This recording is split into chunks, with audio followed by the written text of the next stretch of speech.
Coming up on this edition of the Joint Podcast. She has a different opinion on this. I'm telling you, the husbands always say, you're right, you can never have too much, but the wives are like, yes, you can. So at the intersection of logic and truth, this is the logical lawyer, and it's that part.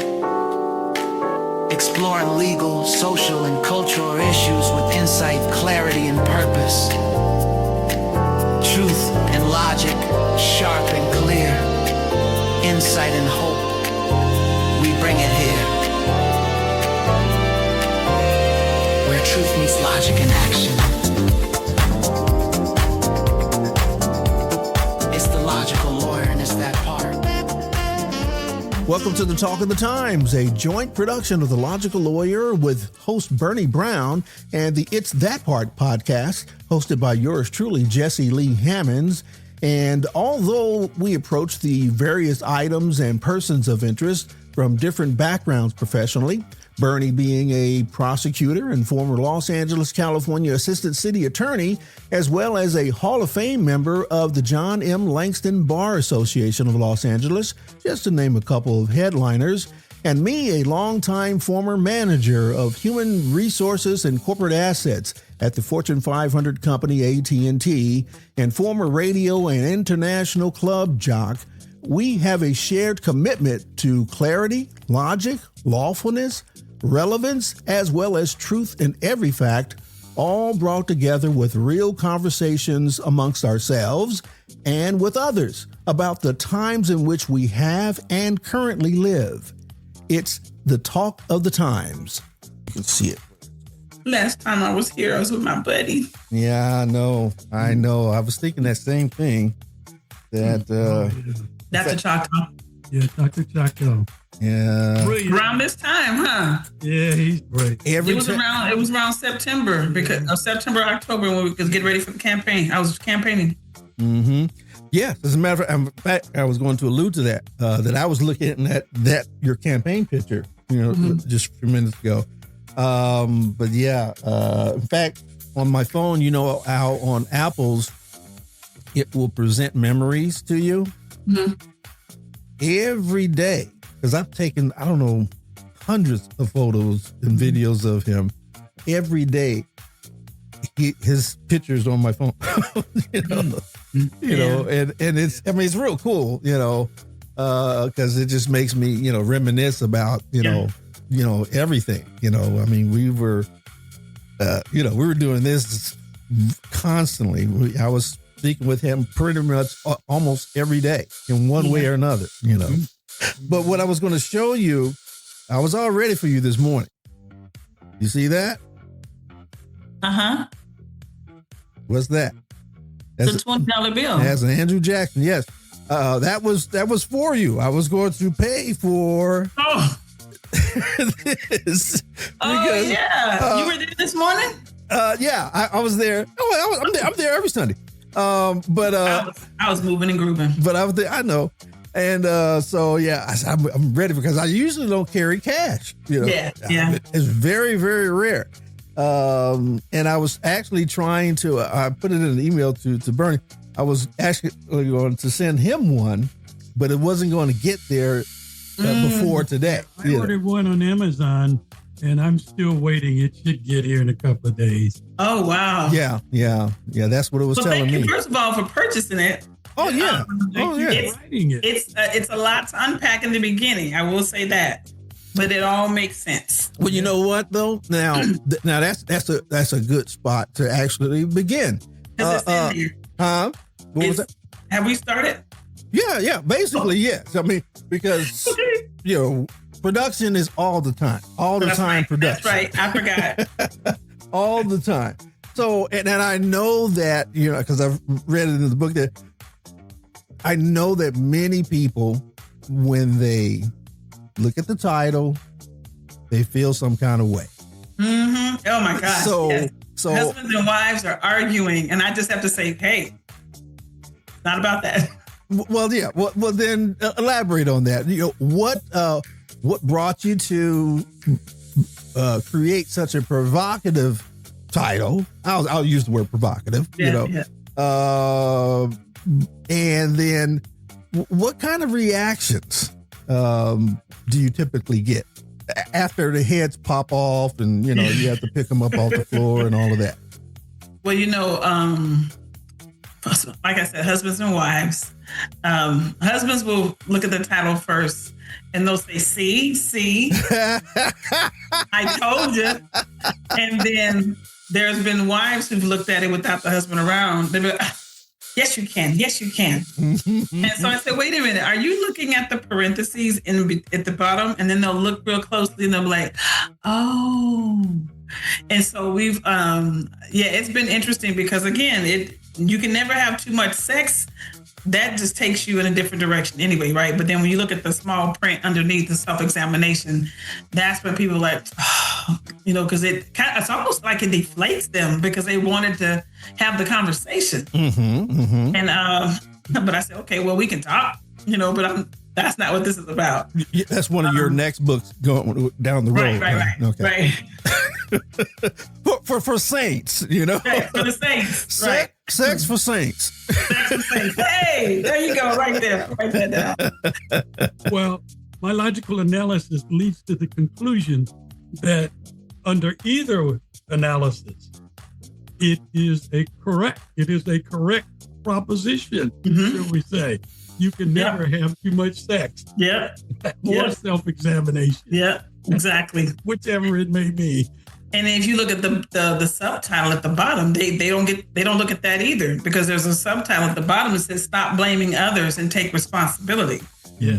So again, they bypass all of that because they still want to talk about, the first word, and it's all caps, And I tell people, because growing up, depending on where you grew up, when you take a word and you put dots in between, that lets you know that it stands. It's an acronym for something.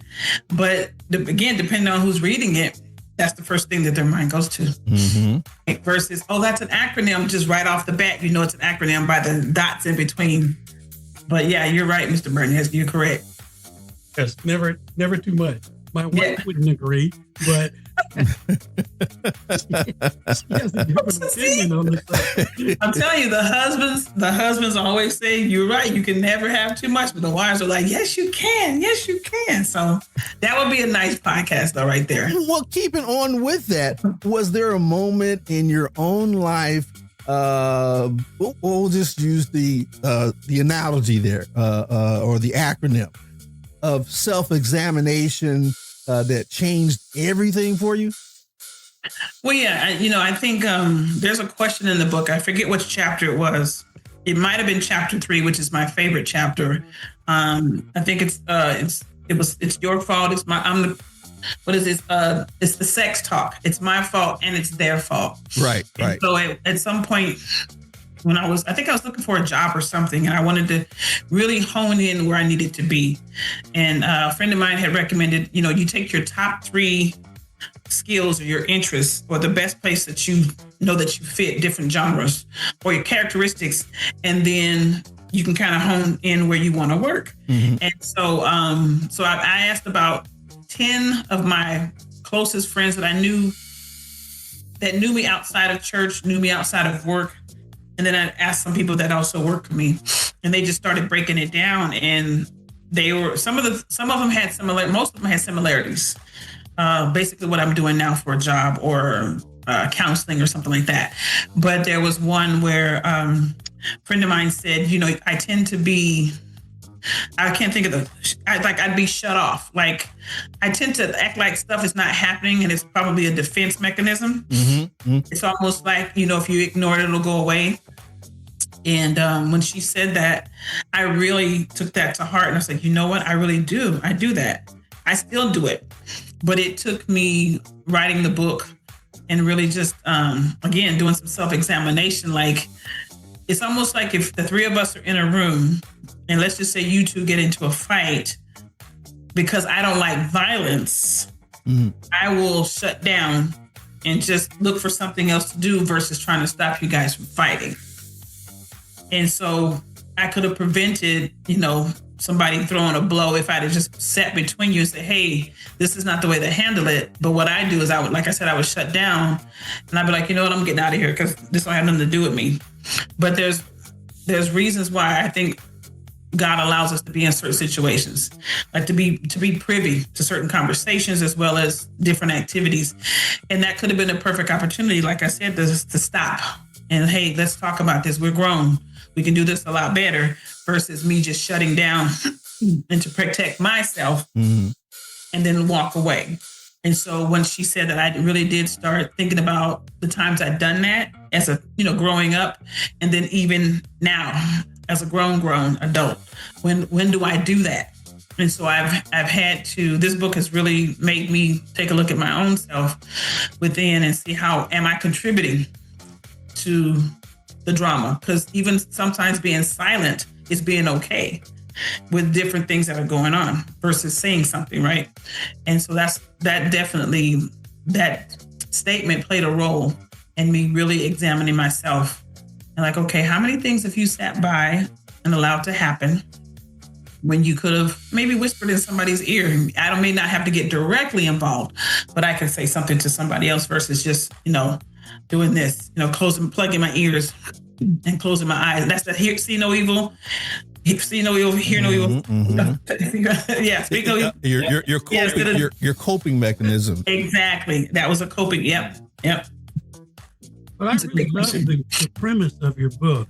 I really think that you just can't get enough self-evaluation, self-analysis.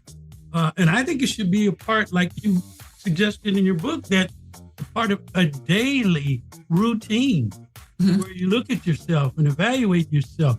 I know as a child, as a young adult, I started evaluating myself very early and trying to evaluate how to become a better person, like you suggested, how to address certain situations, and how to advance myself, make myself more successful in the workplace and in life. So that your book is just fantastic in the analysis. I agree. Of life. It's a piece of wisdom. Mr. Bernie, thank you, Mr. Bernie. To your point, as a kid, so my mother was raised by what they would call the Great Generation, and then she became the Silent Generation. So to speak that kind of life into us as kids, to say, look in the mirror, put your shoulders back, that kind of, look at within. Was that your fault because that ball, whatever, we didn't get those. Ours was do as you say, not as I do. Yes, ma'am, no, ma'am, those kind of things. We weren't allowed to sit up under grown people and have those type of conversations. But I think, honestly, if my mother's generation had kind of spoke that into us, I think some of our family members did. I'll say in my household, we didn't. And it might have been something that happened with them, but when they were being raised, but my grandfather and my grandmother didn't say those type of things. Like you said, how many elementary kids do you know are doing self-examination? Now, if they're in a sport, maybe that's something they do, right? Like maybe I'm holding the bat wrong, or maybe how am I holding my shoulder when I throw the football? That kind of thing, yeah. But for like life and just your personhood, not too many elementary school kids are doing that. Even in junior high, they're probably doing it for the wrong reasons. Probably. To be popular versus to better themselves. And then when they get to high school, there's somebody who probably whispered in their ear, say, hey, let's fight for the greater good. But it's only a handful. So I like that. We need to do more of that. We need to probably talk to our younger ones about doing more self-examination. Now, those are absolute pearls of wisdom. It just takes me back to my younger years when I would be sitting there and I don't want to talk about it, but I have to say, okay, I'm going to admit something on the air I should never admit. Years ago, I used to smoke marijuana. Okay. Ooh, no. And there would be times when I would just sit back And I do not advocate the use of marijuana, but Right. there would be times when I just sit back and just self-evaluate. A daily quiet time. I didn't do it daily, but a quiet time. You don't need marijuana to do that. But like just Maybe. time every day to sit back and be quiet and listen to yourself and analyze yourself. And that is a lifelong adventure. I know as an old person, I'm still evaluating every. No, first of all, you're not old. You are seasoned. Okay. You are seasoned. Like you said, and then speaking of the seasoning, the older we get, the more seasoned we get because we've learned from the past, even if it was a year ago or 6 months ago. Just like I was saying in the beginning of the book, there's a lot to unpack, but it's there for a reason so that then people can see how I started to try to use. In the book, I talk about I only started using wisdom like in the last 12 years. Right. And you, with my age, you'd be like, really? In the last 12 years? But it took a lot of self-examination. I had to really look at myself, the type of work I do, different ministries, the community, all that kind of stuff. I had everything in this book can be applied to whatever you do. Yes. And I had to look at myself first before I could give it to anybody else. So. Well, I love the way you go into certain things like, it's just so broad. It's diet and it's exercise and it's laziness and blaming others. And it's everything. It's the broad perspective of life that you conduct an analysis, a self-analysis in all areas of life, which is really quite pervasive and refreshing. Thank you. Well, two things. I'll make a confession too. Oh, no. Hey, that's what it's about. They're gonna read the book and everybody gonna be telling on themselves. Look at what you're doing. Way back when, I used to smoke it too.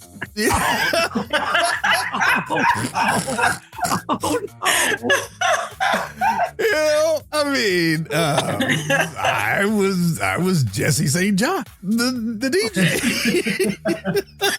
But and I came to a point that I said, look, I can't serve two gods. That's one of the reasons why I'm not in the entertainment business, full force these days, because I made that choice. I said, I'm not going to go that way. I see that lifestyle. I've been in the lifestyle, and I just can't do it. I just couldn't do it, and I just stopped. And so, I raised my hand to that. As far as this, I examined myself there. No one had to tell me that. That was between me and the Lord. And now everybody else. But Ray, you say in this book that it might make people want to apologize to themselves and to others and even God. Why do you think we carry so much hidden guilt? Well, great question. I think a lot of it has to do with how you were raised. Like Mr. Bernie was saying, he was doing self-examination as an elementary school kid. Depending on your household or your school, and the term that they use now is safe spaces, right? Mm-hmm. Maybe there weren't a lot of safe spaces for people to come to and confess what they've done, right? And no reflection on the church that does confession. I'm talking about just going to somebody else or an adult and saying, hey, this is what happened. This is what I messed up. I think it has to do with we don't like consequences. We are human. We don't like negative consequences or what we perceive to be negative consequences.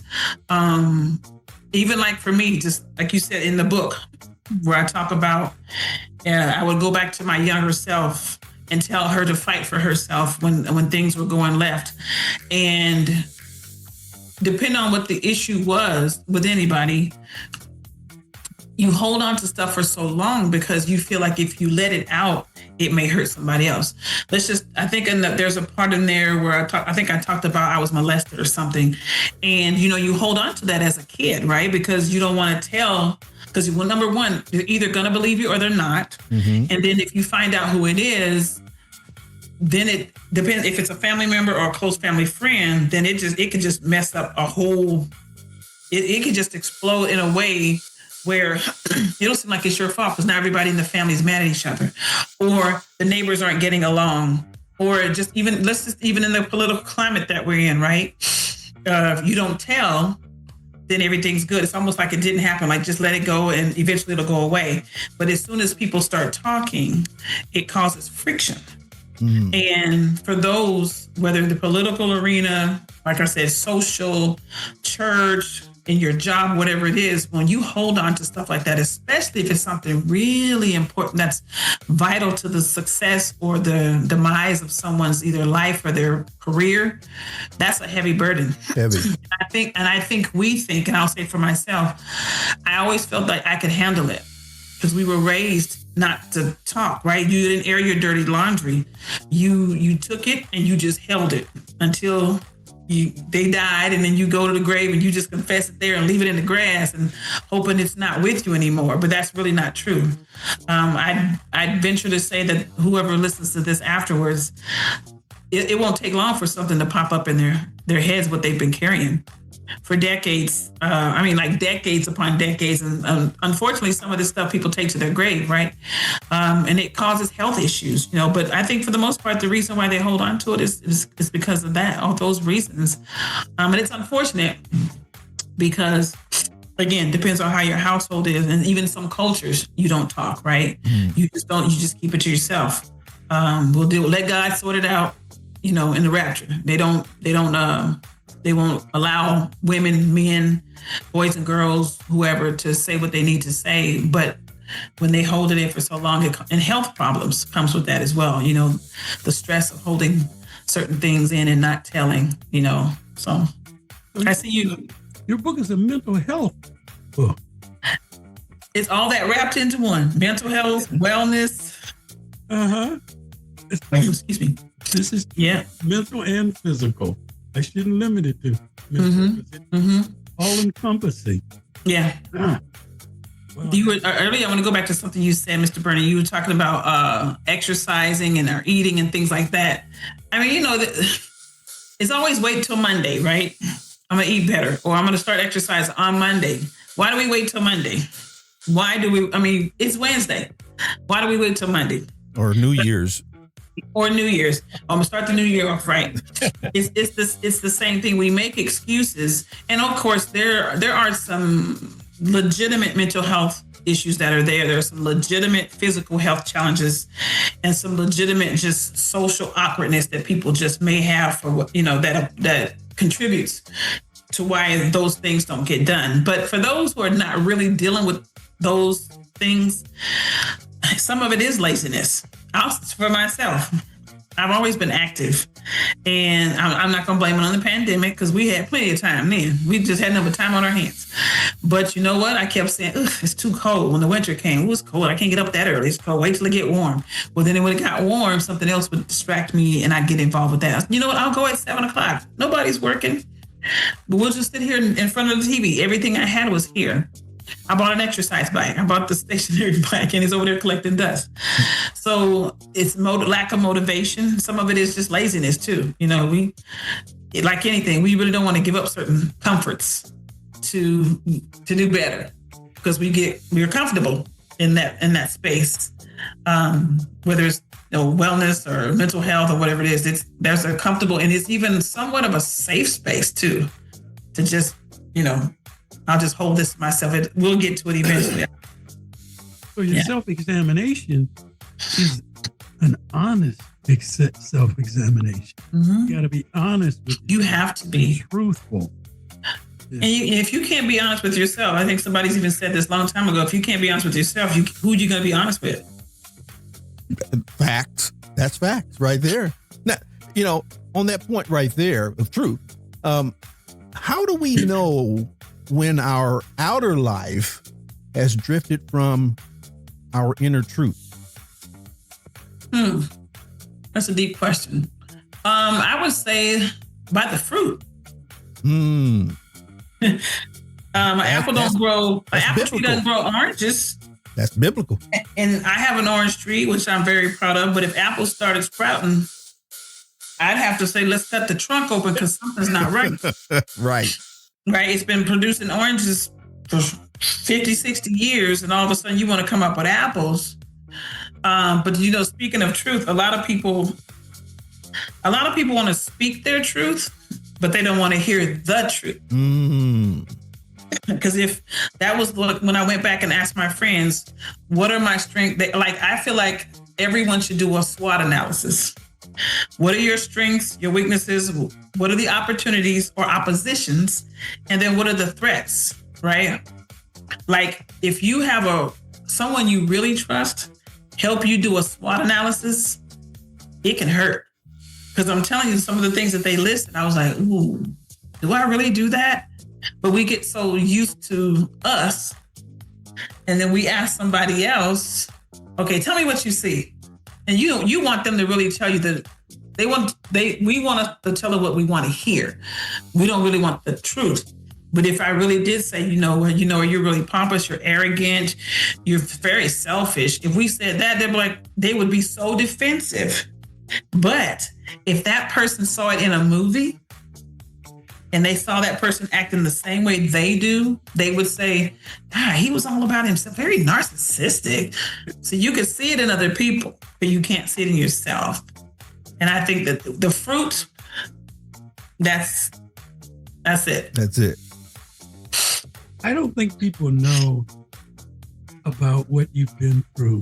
Is that, and I'm sorry, is that mentioned in your book? Yes, I think it's in the foreword. I believe it's in my foreword because it talks about, because that's what I said, it's a lot to unpack in the beginning, but I do make it clear. I am only a licensed driver. I'm not an LMFT. I can't write any prescriptions or anything like that, but I use it as like just really a kind of like what do you call it? Kind of you open up with a joke to kind of get people to laugh about something because it's really about to get serious. And then as you go through the book, there's seriousness and then there's stuff to laugh at and there's some gems in there, right? Some little nuggets that you can take with you. But yeah, it's in there. It's just talking about how even watching one of my sisters, she was in a domestic violence situation in her marriage. And I put in there that I picked up that plumber's wrench and I was getting ready to hit him because I had learned by then that because I had gone through some stuff and she was now going through some new stuff that I had already been through. So I said, you know what? Of course, violence is not the answer. But in that moment, she was pregnant and he wasn't caring about what was going on and how she was feeling. And you were talking about the sex thing. So that's what it was about. And her pregnancy was a really difficult one. So she had to stay off of her feet. And because he was in there, physically hitting on her and stuff, I just said, I can't take it anymore. I came out of the other bedroom and I picked up that plumber's wrench. And I said, if you hit her one more time, I said, we both going to jail. One of us going to the hospital and one of us is going to jail. And I was serious about that. But it's like that. Again, I had to show real examples of my own life so that people can see how I got to where I am now. It's just like you can't tell people, or let's just say for you who are husbands, I can't tell you how to love your wife if I've never been a husband. I can't tell you how to raise your kids if I've never raised kids. I mean, I can suggest some things, right? But if you haven't really been in the trenches with married couples when they've either lost a child or maybe their spouse passed away prior to now the new spouse, or you got a child who's in jail or whatever the case, I can't speak to that. So I can't really tell you how you can get through it. As a Christian, I'll say, pray about it, right? That's about as much as we can say, which is kind of a churchy response. But I can't walk you through your journey if I haven't walked that road before. And so, and that was the catalyst for putting the early stuff in there, that meat and potatoes in the beginning, the middle, and the end, so that you can see, okay, well, maybe she knows something about a little bit about something, right? Well, I saw the Mary D. Welch interview, and it was just powerful. what you've gone through. Do you want to mention that at all, or? Well, you know what, Laura, I was going to ask you, would you mind if I give the listeners a little sneak peek by reading the forward here? Just a little sneak peek. No, go for it. And then we can get to some more meat and potatoes there. Okay. As Brother Bernie was speaking of. As the author of this book, I want to make it clear that while I am a licensed driver, I am not a licensed therapist. The insights shared here come from my own experiences, heartfelt conversations with friends, lessons from family, wisdom from my community, and even encounters with perfect strangers. This book is not intended to diagnose or treat any conditions you may be facing. Instead, it serves as a spark, one that may stir memories of the past, inspire hope for the future, and encourage deep self-reflection. By the time you finish reading, you might feel compelled to apologize to others, to yourself, to God, and maybe even me. You got to get that book. Find out the rest. So go on with response to Bernie there. Well, I was just wondering, as I saw about your medical challenges, and I didn't know whether you wanted to speak on that, because those are just, Oh, I actually don't mind. It's so funny that you bring that up, because to her fault, she didn't realize this book was not about breast cancer, but because they crossed paths somewhere in there, it works, right? So even with the breast cancer, as you saw on the show, I've been diagnosed twice. That's a podcast all itself, but that was quite the journey. So I always tell people, God shows me. And that's the talk of the times. On behalf of the co-host Bernie Brown, we thank you for listening, and we hope it compels you into action or triggers some mindful thought about the times in which we live. We also invite you to check out the logical lawyer, Bernie Brown, and the It's That Part podcast with yours truly, Jesse Lee Hammonds, wherever you listen to your podcast. And for even more Bernie, check out his book on Amazon, A Prosecutor's Analysis of Personal Supernatural Experiences, which is a collection of fascinating stories awaiting your verdict of fact, fiction, fabrication, or fantasy. You decide. You can also connect with Bernie on his website, thelogicalattorney.me. That's thelogicalattorney.me, and connect with me at itsthatpart.com, where you can also access both podcasts. And now you've got it. It's the talk of the times. At the intersection of logic and truth, this is the logical lawyer, and it's that part. Exploring legal, social, and cultural issues with insight, clarity, and purpose. Truth and logic, sharp and clear. Insight and hope, we bring it here. Where truth meets logic and action.